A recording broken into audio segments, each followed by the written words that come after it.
जय हिंद दोस्तों, स्वागत है सभी एग्जाम एकेडमी की एक और नई वीडियो में। दोस्तों आज की इस वीडियो में फिजिक्स मैराथन का दूसरा ये क्लास है और इसमें हम आप लोगों को बताने वाले हैं, इसमें पढ़ाने वाले हैं हम आप लोगों को फंडामेंटल ऑफ इलेक्ट्रिसिटी।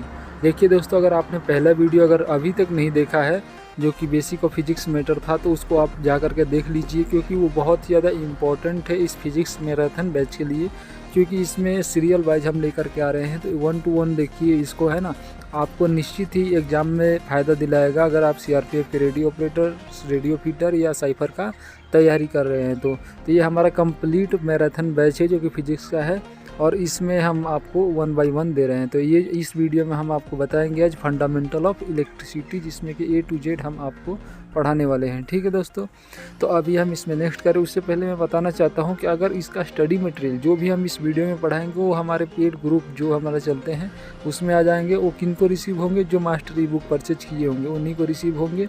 तो आप लोग मास्टर ई बुक अभी तक नहीं लिए हैं तो आप ले लीजिए। सभी स्टडी मटेरियल हम आपको प्रोवाइड कराते हैं और उसके साथ साथ इस वीडियो में जितना भी होगा वो सारी चीज़ें भी हम उसमें प्रोवाइड कराएंगे और ये वीडियो फ्री ऑफ कॉस्ट है, यूट्यूब पर कोई भी देख सकता है। तो सबसे पहले हम चलते हैं फंडामेंटल ऑफ इलेक्ट्रिसिटी के पहला यूनिट में, जो कि हमारा पहला यूनिट है इलेक्ट्रिक चार्ज। इसको पहले शॉर्ट समरी के माध्यम से समझते हैं। देखिए यहाँ आयन फॉर्मेशन डिनोट किया गया है। आयन फॉर्मेशन क्या है? व्हेन एन एटम लूज और gain an electron it become an ion. कोई भी एटम अगर कोई भी लूज करता है, ठीक है, कोई इलेक्ट्रॉन लूज करता है या गेन करता है, वही आयन है। ठीक है, अगर माने चलिए कोई एटम जो है इलेक्ट्रॉन को लूज करता है तो पॉजिटिव आयन हो गया और जो गेन करता है वो नेगेटिव आयन हो गया। ठीक है, चार्ज बॉडी क्या है? If a body has excess electron negatively charge, if it has a deficiency of electron more positive ion. Okay, तो पॉजिटिव चार्ज हो गया। डेफिनेशन क्या हो गया?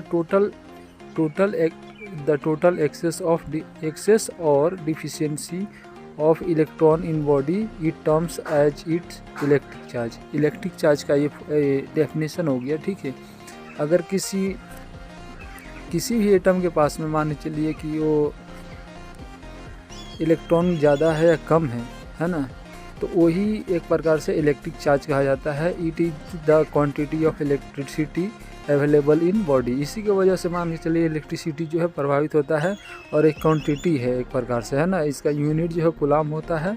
और क्वांटाइजेशन ऑफ चार्ज देखते हैं। Charge on a body is always an integral multiple of the charge one a single electron. ठीक है, तो मान के चलिए कि इसका कहने का मतलब है कि किसी भी बॉडी पर जो चार्ज रहता है ऑलवेज इंटीग्रल मल्टीपल होता है। ठीक है, या सिंगल इलेक्ट्रॉन। तो माने चलिए सिंगल इलेक्ट्रॉन का इसका फॉर्मूला देखिए। माने चलिए पूछते हैं क्वांटाइजेशन ऑफ चार्ज का कि कितना उसमें चार्ज कितना है। ठीक है, तो यहाँ पर माने चलिए नंबर ऑफ इलेक्ट्रॉन इसमें दिया है। ठीक है, इसको समझते हैं यहाँ से। चलिए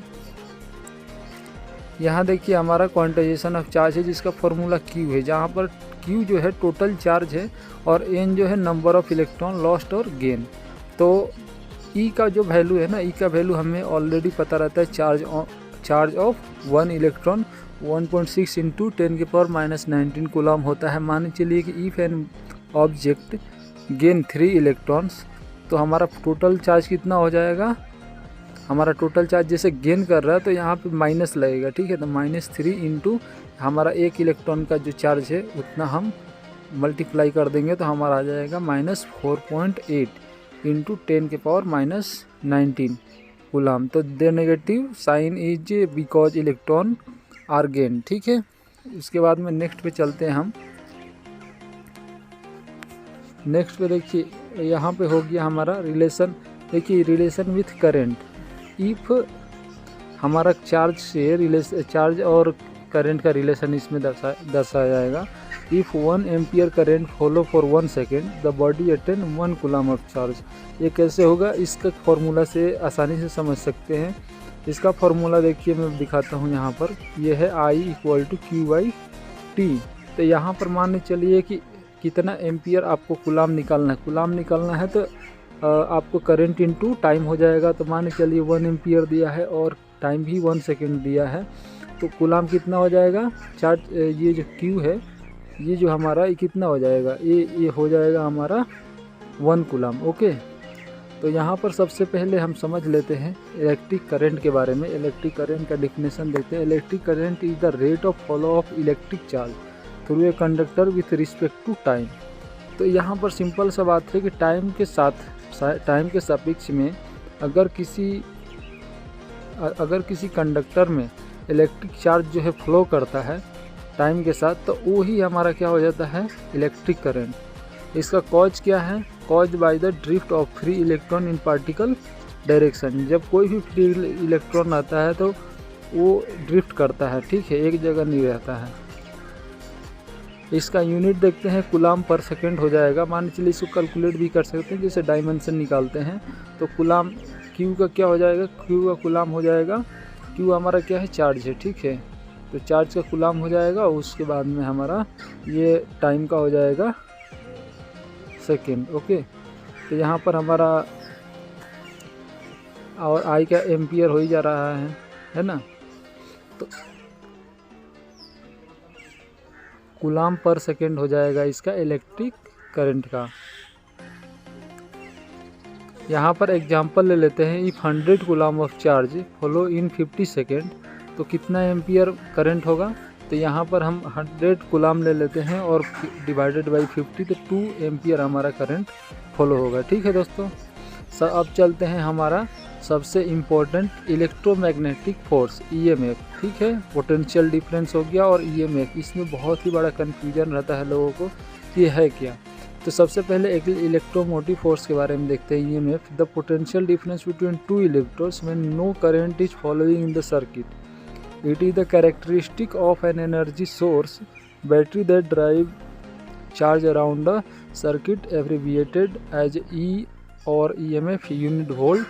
ठीक है, तो इससे कहने का मतलब ये है कि ये जो है 2 इलेक्ट्रोड के बीच का पोटेंशियल डिफरेंस ही होता है, जो कि कब प्रभावित होता है, नो करंट इज फॉलोइंग, तब ये EMF लगता है वहाँ पे। जब मान चलिए कोई भी करंट वहाँ पे फॉलो नहीं हो रहा है तो वहाँ पे आपको EMF उत्पन्न होता है, इलेक्ट्रोमैग्नेटिक फोर्स। अगर मान चलिए वहाँ पे करंट फॉलो होता है तो वहाँ पे पोटेंशियल डिफरेंस उत्पन्न होता है। लेकिन अगर मान चलिए वहाँ पे करंट नहीं फॉलो हो रहा है सर्किट के बीच में, तो यहाँ पर हो जाएगा EMF प्रोड्यूस होता है। और EMF जो है एक डायरेक्शन में नहीं जाता है, ये चारों दिशाओं में, हर एक दिशा में ये प्रभावित होता है। ठीक है, हर एक दिशा में इसका इफेक्ट देखने को मिलता है। इसको किससे सूचित किया जाता है, E से भी सूचित किया जाता है और EMF से भी सूचित किया जाता है। इसका यूनिट जो है वोल्ट होता है, जो कि जूल पर कूलम है ना। पोटेंशियल डिफरेंस क्या है, the work done in moving unit charge, ठीक है, from one point two another point.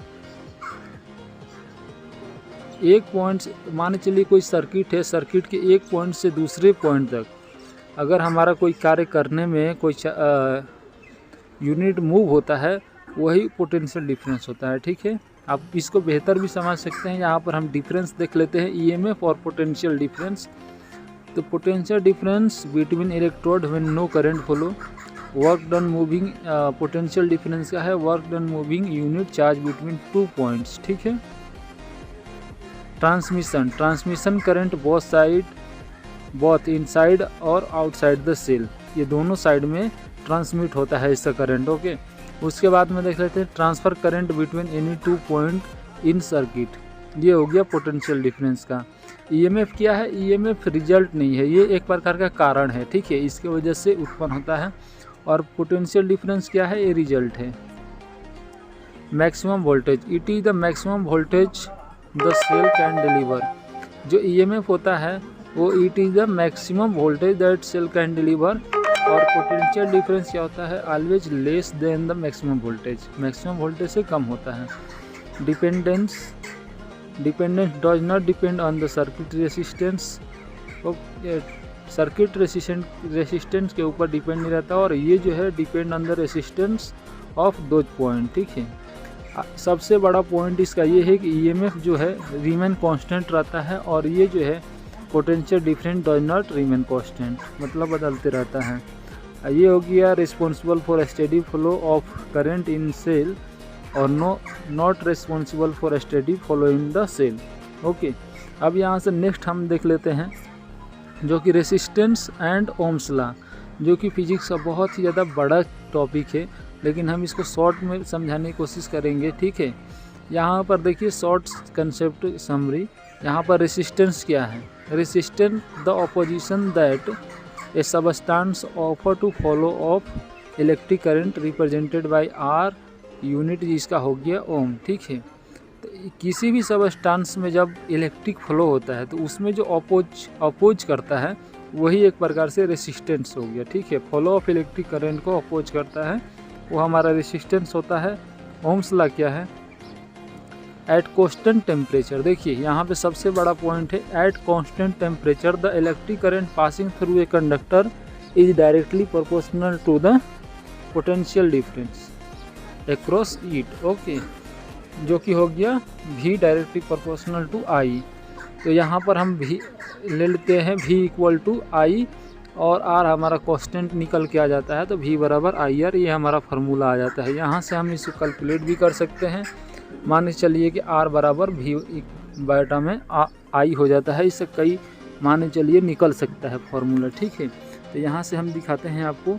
सबसे पहले इसको समझाएंगे, थोड़ी देर के बाद में ओम्स लॉ का पूरे फार्मूला हम दिखा देंगे आपको।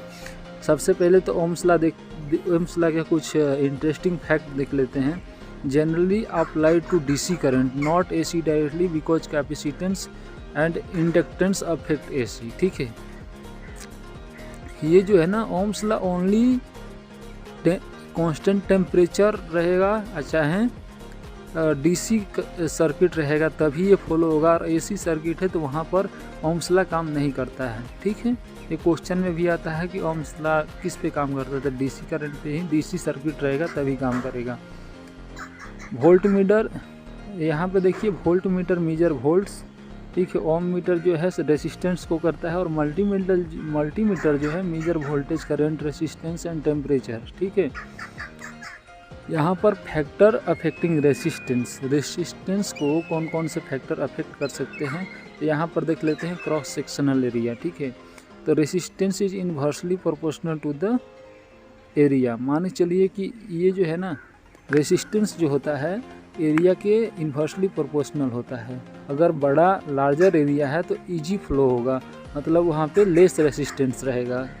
जितना बड़ा एरिया उतना मतलब मोटाई नहीं होता है, एक प्रकार से हम लोग देखते हैं क्रॉस सेक्शनल एरिया मतलब मोटाई या उसका कितना एरिया ज़्यादा बड़ा है, तो जितना बड़ा होगा उतना इजी फ्लो होगा और बैरियर नहीं होगा, मतलब लेस रेसिस्टेंस रहेगा। ठीक है, लेंथ का देख लेते हैं। Resistance is directly proportional to the length. Long wire more collision more resistance. Okay, जितना लेंथ ज़्यादा बड़ा रहेगा रेसिस्टेंस उतना ही ज़्यादा होगा। टेम्परेचर देख लेते हैं। Higher temperature higher resistance. Ion oscillate faster more collision. जब मोर कोलिजन होगा तो मोर रेसिस्टेंस भी होगा।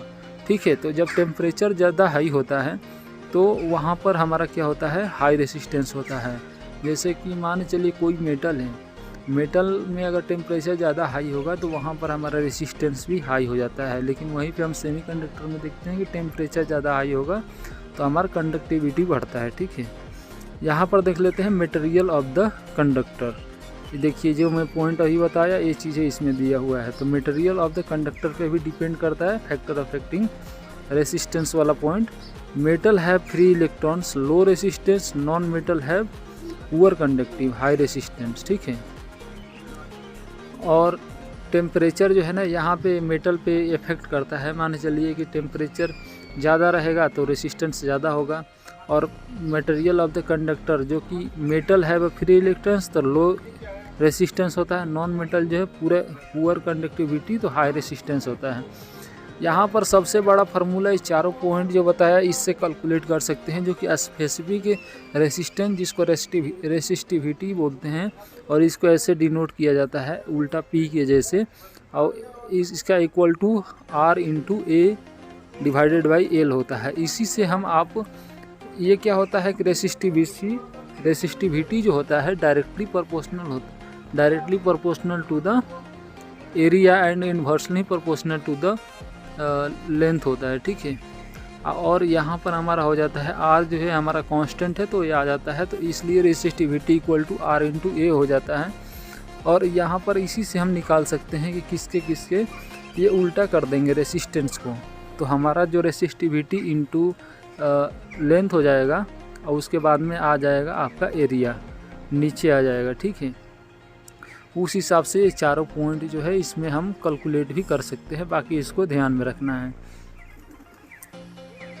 It is an intrinsic property of material depend on material and temperature. ठीक है, एसआई यूनिट जो है इसका रेसिस्टिविटी का ओम मीटर होता है।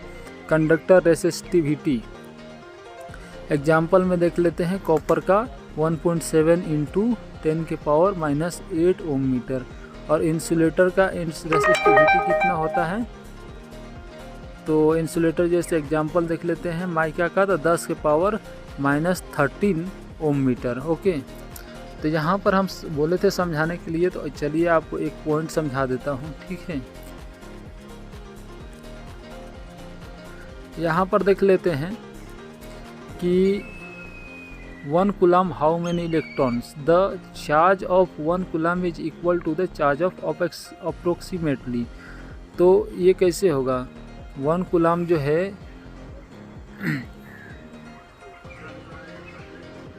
जितना चार्ज होगा उसी के बराबर होता है 1 कूलम। ठीक है, कैसे यहाँ पर 1 कूलम कैसे होगा, तो यहाँ पर देख लीजिए, मान चलिए कि यहाँ पर n के इक्वल टू 1 हो जाएगा, तो इलेक्ट्रॉन में जितना रहेगा उतना ही जितना चार्ज रहेगा। ठीक है, यहाँ पर इसको कैलकुलेट भी कर सकते हैं। देखिए, मान चलिए relation between charge and current, तो Q इक्वल टू हमारा क्या था, करेंट इक्वल टू Q/T था जो हमारा रिलेशन, उसको Q equal to I into T. इस पर क्वेश्चन भी आएगा जहाँ पर Q जो है हमारा चार्ज है, I करेंट है और T टाइम है। माने चलिए if A 1 ampere of current follow for 1 second, 1 second के लिए होता है, तो हमारा कितना कूलम होता है, 1 एम्पियर होता है। So 1 ampere equal to 1 coulomb per second. Okay, यहाँ पर देखते हैं, ये तो हमारा शॉर्ट हो गया। ठीक है, उसके बाद में हम चलते हैं मेन पॉइंट पे।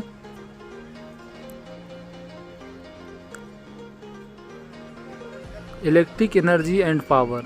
ठीक है, तो हमारा सबसे पहले अपना फार्मूला जो है ना, हम अब उसको ध्यान में रखेंगे। तो यहाँ पर कुछ फार्मूला दिए गए हैं, W इक्वल टू VIT।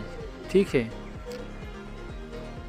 जो कि हमारा एनर्जी का फार्मूला है, यह वर्क का भी फार्मूला है। ठीक है, तो using Ohm's law W equal to I² into RT, तो और उसको करके V² डिवाइडेड बाई RT, इसको कैलकुलेट करने से आ जाएगा, है ना। अब इलेक्ट्रिक पावर देखते हैं। इलेक्ट्रिक पावर क्या है, the rate of dissipation of electric energy P equal to W/T हो जाता है। तो ये हमारा देखते वर्क डन अपॉन टाइम जो रहता है, जितना हम काम करते हैं टाइम के अनुसार, वो हमारा इलेक्ट्रिक पावर हो जाता है। तो W/T इक्वल टू V, माने चलिए W को तोड़ दिया गया यहाँ पर V इंटू I में। ठीक है, W equal to V into I into T, और डिवाइडेड बाई T है तो T कट गया, तो P इक्वल टू VI भी हो जाएगा, और I² into R equal to V² divided by R। Okay, तो SI यूनिट जो है इसका इलेक्ट्रिक पावर का वाट होता है, और इलेक्ट्रिकल एनर्जी का यहाँ पर कितना हो जाएगा, इलेक्ट्रिकल एनर्जी का तो जूल ही होता है शायद, है ना। तो 1 watt equal to 1 volt into 1 ampere. ठीक है, तो एनर्जी कैलकुलेशन जो है जूल में होता है, when power is in watt and time is in second. अब किलोवाट आवर देख लेते हैं, when power is in kilowatt and time is in hour, तो ये हो जाएगा हमारा किलोवाट आवर में हमारा लिखा जाएगा इसको, जैसे कि 3.6 इंटू 10⁶ जूल। अब इलेक्ट्रिसिटी बिल जैसे कैलकुलेट करना होता है, तो बहुत सारे जैसे क्वेश्चन भी पूछता है हर बार कि दे देगा उसमें power in kilowatt, time in hours, और कॉस्ट दे देगा कितना यूनिट पर यूनिट है या पर किलोवाट है, उस हिसाब से दे देगा, और उसको आपको कैलकुलेट करना होता है। तो सबसे पहले तो आपको इसको जो यूनिट है इसमें चेंज करना होता है। जैसे एग्जांपल के लिए देख लेते हैं, 1 kilowatt microwave used for 0.5 hours at 22 power पर पैसे पर यूनिट हो गया, ठीक है। तो इसका पूरा कॉस्ट कितना आएगा, कितना रुपये जाएगा। तो यहाँ पर देखते हैं कि 1 किलोवाट है, 1 इंटू 0.5 आवर्स इंटू 22 पैसे पर यूनिट। तो ये हमारा टोटल कैलकुलेशन 11 पैसा हो जाएगा, ठीक है। 11 पैसा हमारा ये आंसर हो जाएगा। उसके बाद में हम चलिए देखते हैं हमारा MCQ, जो कि चैप्टर 7 से लेकर के 12 तक का है, ठीक है। जो कि हमारा चैप्टर नहीं है, यूनिट में बता रहा हूँ, जो कि हमारा अभी जो चला था, क्या बोलते हैं, इलेक्ट्रिसिटी वाला, principle of fundamental of electricity का। तो पहला क्वेश्चन देख लेते हैं। When an atom loses an electron it become, जब लूज करता है तो क्या है, पॉजिटिव आयन। दूसरा देखते हैं, द टोटल एक्सेस और deficiency of electron in a body is termed as, इसका आंसर हो जाएगा सी, चार्ज। मान चलिए कि किसी भी बॉडी से जब लूज होता है, चाहे एक्सेस ज़्यादा होता है या कम होता है, ठीक है, इलेक्ट्रॉन, तो क्या हो जाता है, वो चार्ज के रूप में आ जाता है। तीसरा नंबर question, the unit of electric charge, तो ये कूलाम होता है। चौथा नंबर, 1 coulomb is equal to the charge of how many electrons, तो इसका आंसर हो जाएगा बी।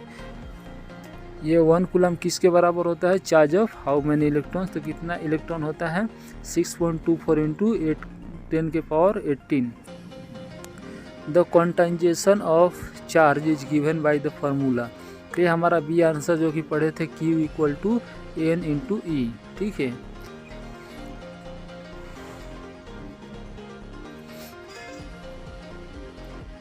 यहाँ पे Q equal to N into E जो है, जिसमें कि Q चार्ज है, N जो है नंबर ऑफ इलेक्ट्रॉन है, और E जो है एक इलेक्ट्रॉन का कितना वैल्यू होता है, ठीक है। तो इस पर हम कैलकुलेशन भी किए थे। 6 नंबर क्वेश्चन देख लेते हैं। If a body has a number of excess electron it is said to be हो जाएगा, इसका माने चलिए नेगेटिवली चार्ज है, ठीक है। जब एक्सेस इलेक्ट्रॉन रहता है तो ये नेगेटिवली चार्ज हो गया। उसके बाद में 7 नंबर क्वेश्चन देखते हैं। Electric current is defined as the rate of flow of electric charge, ठीक है। 7 नंबर का सी आंसर हो जाएगा। 8वां देखते हैं। The formula for electric current is, इसका आंसर हो जाएगा B, I equal to Q/T, ठीक है, इलेक्ट्रिक करंट का। तो Q इक्वल टू क्या होता है, IT हो जाएगा। तो इसका नॉर्मल से कैलकुलेट कर सकते हैं। इलेक्ट्रिक करंट जो होता है, इसका डेफिनेशन भी हम बताए थे। Q/T माने चलिए कितना चार्ज फ्लो होता है टाइम के सापेक्ष में, तो वो हो जाएगा। तो टाइम हमारा नीचे ही आएगा सापेक्ष लेगा तो, और चार्ज जो है हमारा ऊपर रहता है। तो I इक्वल टू Q/T हमारा इसका फार्मूला हो जाएगा। The unit, 9 number question, the unit of current is named after the scientist, तो कौन किसके नाम के बाद में इसका जो करंट का यूनिट है वो पड़ा था, तो एंड्री मारियो एम्पियर, ठीक है, इसके नाम पे पड़ा हुआ था। और 10 नंबर क्वेश्चन देख लेते हैं। If 100 coulomb of charge flow in 50 second the current is, कितना हो जाएगा, करंट कितना हो जाएगा, 2 एम्पियर, क्योंकि I इक्वल टू क्या होता है, Q/T। तो 100 कूलाम से और 50 सेकेंड में है, तो ये 2 एम्पियर हमारा करंट फ्लो होगा, ठीक है। 11 नंबर क्वेश्चन देखते हैं। Electromotive force is the potential difference between 2 electrode when maximum current is following, no current is following, the circuit is shorted, the temperature is high. तो यहाँ पर देखिए EMF जब भी मतलब प्रोड्यूस होता है तो वहाँ पर कोई करंट नहीं फ्लो होता है। जहाँ करंट फ्लो होता है वहाँ पे पोटेंशियल डिफरेंस उत्पन्न होता है, ठीक है। Which of the following is the cause of current flow, तो करंट फ्लो का जो है ये जो है एक कारण होता है क्या, इलेक्ट्रोमोटिव फोर्स। और रिजल्ट यहाँ पे पूछेगा तो रेसिस्टेंस हो जाएगा, पोटेंशियल डिफरेंस हो जाएगा, है ना। तो 12 का सी हो गया। 13 नंबर देखते हैं। Which statement about potential difference is correct, इसमें से कौन सा करेक्ट है, तो ये जो है सी करेक्ट है। It depends on the resistance of the point के रेसिस्टेंस पे डिपेंड करता है पोटेंशियल डिफरेंस। 14 नंबर क्वेश्चन देखते हैं। According to the which is responsible for the study flow of current in cell, तो यहाँ पर सी आंसर हो जाएगा। जैसा कि हम पहले ही बताए थे कि स्टेडी फ्लो ऑफ करंट के लिए इलेक्ट्रोमोटिव फोर्स जो है रिस्पॉन्सिबल होता है। यहाँ पे 5 नंबर क्वेश्चन देखते हैं, what is the SI unit of resistance. इसका आंसर हो जाएगा ओम। रेसिस्टेंस का यूनिट जो है ओम ही होता है। 16 नंबर क्वेश्चन देखते हैं, Ohm's law state that V is directly proportional to the I provided that. इसका आंसर बी हो जाएगा, द टेम्परेचर रीमेन कांस्टेंट। मतलब कि टेम्परेचर जब रीमेन कांस्टेंट रहेगा तभी ये ओम्स लॉ जो काम करता है, ठीक है। 17 नंबर क्वेश्चन देखते हैं, the mathematical representation of Ohm's law. तो V इक्वल टू IR होता है, ये नॉर्मल सी बात है। इस पे क्वेश्चन भी बहुत पूछे जाते हैं ओम्स लॉ पे न्यूमेरिकल फॉर्म में, वो भी हम कवर करेंगे, ठीक है। टेंशन लेने की कोई बात नहीं, लेकिन खुद से भी इसको बनाना है, ठीक है। हमने ऑलरेडी कई आपको स्टडी मटेरियल में भी प्रोवाइड कराया है। 18 नंबर क्वेश्चन देख लेते हैं, Ohm's law is generally applied to the DC circuit only पे होता है, ये AC सर्किट पे काम नहीं करेगा, मैं पहले ही बताया हूँ, ठीक है। 19 नंबर क्वेश्चन देखते हैं, the resistance of a wire is inversely proportional to its. जो रेसिस्टेंस होता है, ठीक है, किसी वायर का इन्वर्सली प्रोपोर्शनल की होता है क्रॉस सेक्शनल एरिया के होता है। जितना बड़ा क्रॉस सेक्शनल एरिया होगा उतना रेसिस्टेंस कम होगा, ठीक है। और जितना छोटा होगा, जितना मतलब क्रॉस मोटाई उसका कम होगा, उतना ही ज़्यादा होगा रेसिस्टेंस। 20 नंबर क्वेश्चन देखते हैं, if the length of wire is increased it's resistance will be increase. Okay, ये भी इंक्रीज होगा क्योंकि जब लंबाई बढ़ता है तो वहाँ पे रेसिस्टेंस भी बढ़ता है। उसके बाद में an increase in temperature generally cause the resistance of a conductor, ठीक है। तो बी जो है इंक्रीज हो जाता है जब मान चलिए टेम्परेचर बढ़ता है, तो जो इसमें कंडक्टिविटी है वो घटता है, ठीक है, इसलिए रेसिस्टेंस बढ़ने लगता है। यहाँ पर 22 नंबर क्वेश्चन देखते हैं, the specific resistance of a conductor depend on.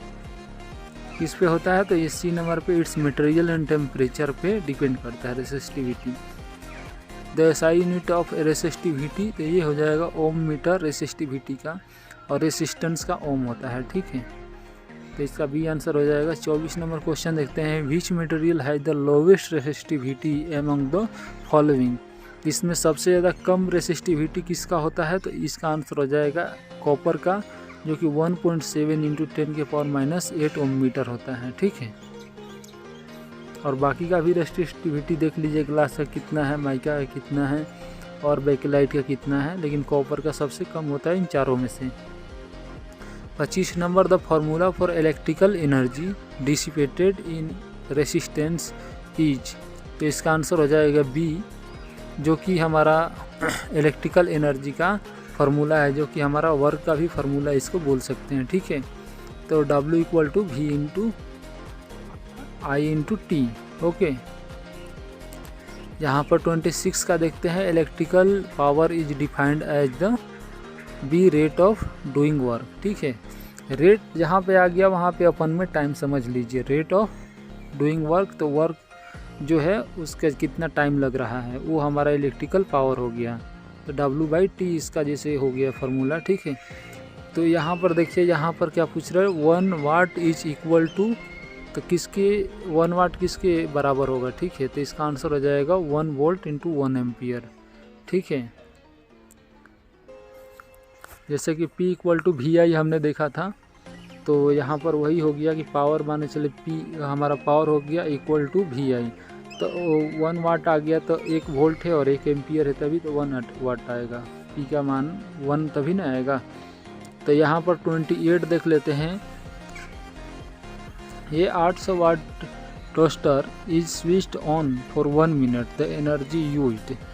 तो 800 वाट जो है टोस्टर स्विच ऑन अगर किया जाएगा 1 मिनट के लिए, तो कितना एनर्जी जो है यूज होगा।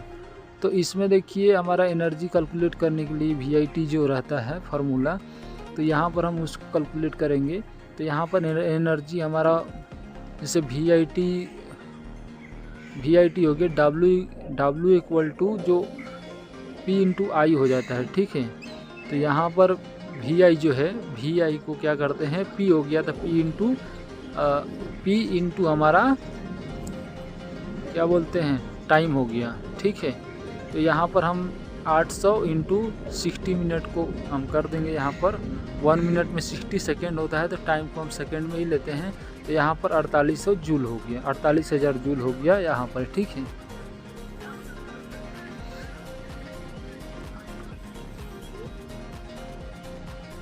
उसके बाद में हम देखते हैं, देखिए 28 नंबर जो क्वेश्चन है ये न्यूमेरिकल फॉर्म में भी है, तो इसको ध्यान में रखना है। उसके बाद में 29 नंबर क्वेश्चन देखते हैं कि 1.8 kilowatt kettle used for 5 minute. ये किलोवाट में दिया है, तो किलोवाट में मान चलिए 5 मिनट के लिए हो रहा है, तो उस uses how much energy in kilowatt. ठीक है, तो किलोवाट में जब करेंगे तो हम इसको जो 5 मिनट है इसको पहले घंटा में बदलेंगे। तो घंटा में बदलेंगे तो हमारा टोटल एनर्जी कितना हो जाएगा, तो यहाँ पर हमारा कितना वाट जैसे हो रहा है। ठीक है, वाट इंटू एनर्जी इंटू टाइम हम करेंगे। ठीक है, उसी हिसाब से हमारा पूरा निकल जाएगा how much energy in kilowatt. तो 1.8 into 5 divided by 60 equal to 0.15। इसका जो फॉर्मूला है वो याद रखिएगा, उसी हिसाब से कैलकुलेट होगा। ठीक है,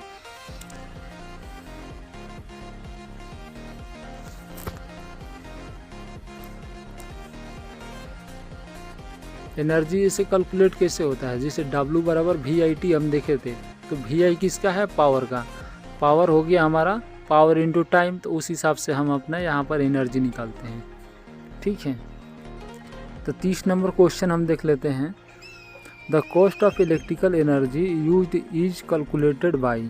तो किससे निकालते हैं हम, तो आंसर हमारा हो जाएगा power into time into cost per unit. ठीक है, 31 नंबर क्वेश्चन देख लेते हैं। ए 1 kilowatt microwave used for half an hour with unit cost 22 पैसे कॉस्ट। तो ये कितना हो जाएगा हमारा, कितना पैसा उसका पूरा कॉस्ट आएगा। तो सबसे पहले हम यही फार्मूला लगाते हैं। देखिए, power into time into cost. तो यहाँ पर हमारा कितना है, 1 किलोवाट है, तो किलोवाट में ही पावर हमारा रहना चाहिए। टाइम जो है आवर्स में रहेगा, तो 0.5 हो जाएगा हमारा आवर्स।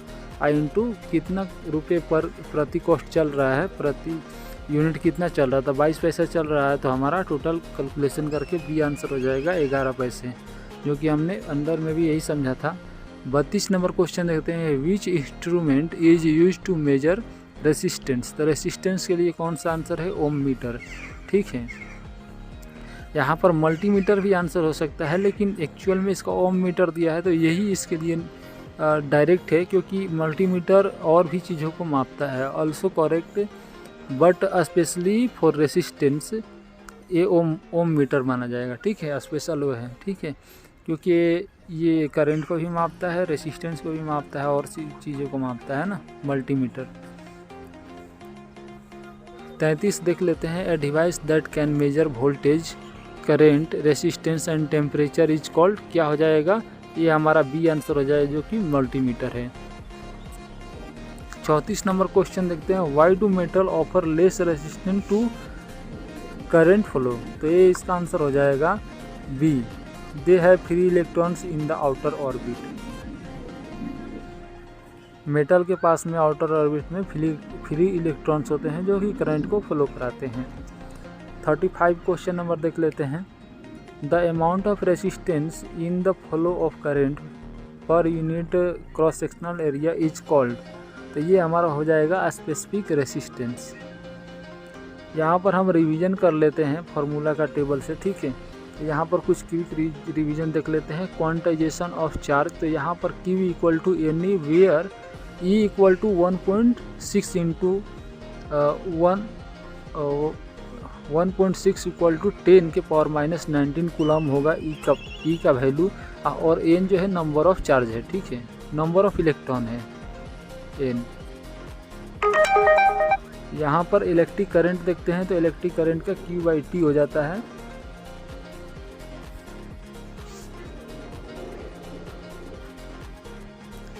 यहाँ पर Ohm's law equal to V equal to IR हो गया, जो कि R इक्वल टू VI, इसे कैलकुलेट करने से हो जाता है। रेसिस्टेंस फैक्टर क्या है, रेसिस्टेंस फैक्टर जो है R directly proportional to L and R inversely proportional to, ये हो जाएगा क्रॉस सेक्शनल एरिया। ठीक है, तो ये हमारा स्पेसिफिक रेसिस्टेंस वाला जो फार्मूला है, ठीक है, जो उल्टा पी से डिनोट करते हैं उससे ये निकल के आता है। देखिए रेसिस्टिविटी आ ही गया, उल्टा पी इक्वल टू आर ए, है ना। स्पेसिफिक रेसिस्टेंस का ये है, इसका नाम मुझे करेक्टली नहीं याद है लेकिन आप लोगों को पता होगा तो देख लीजिएगा, है ना। तो resistivity equal to R A divided by L, ठीक है, ओम मीटर इसका वो हो जाता है। उसके बाद में हमारा देखिए इलेक्ट्रिकल एनर्जी का फार्मूला क्या है। तो इलेक्ट्रिकल एनर्जी का फार्मूला जो है W इक्वल टू VIT, जो कि हम लोग यहाँ पर निकाल रहे थे W equal to P into I जो निकाल रहे थे, VI का मान भी P हो जाता है, पावर इंटू टाइम, है ना। तो यहाँ पर I स्क्वायर RT भी हो जाएगा, क्योंकि V का मान के चलिए V बराबर IR होता है, तो इस हिसाब से हम निकाल लेते हैं I स्क्वायर RT। तो ये भी हो जाएगा। इलेक्ट्रिक पावर का देखिए P इक्वल टू VI हो गया, I स्क्वायर R भी हो गया, V स्क्वायर R भी, सब ओम्स लॉ पर कैलकुलेट होता है, कैलकुलेट कर सकते हैं। एनर्जी यूनिट किलोवाट आवर्स में करना है, तो ये जो है किलोवाट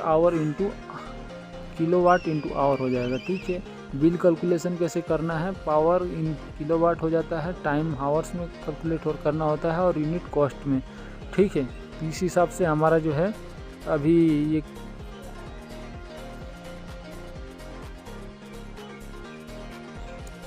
इस हिसाब से ये जो हमारा चैप्टर है अभी कंप्लीट हो गया है, और इसमें बचा खुचा जो भी है न्यूमेरिकल सिस्टम उसको हम बाद में कवर करेंगे। अभी हम स्टेटमेंट बेस्ड जितने भी चीज़ें थी इसमें, फंडामेंटल ऑफ इलेक्ट्रिसिटी में हमने अभी कवर किया। तो चलिए दोस्तों, आज के वीडियो में इतना ही, मिलते हैं किसी नेक्स्ट वीडियो में। धन्यवाद।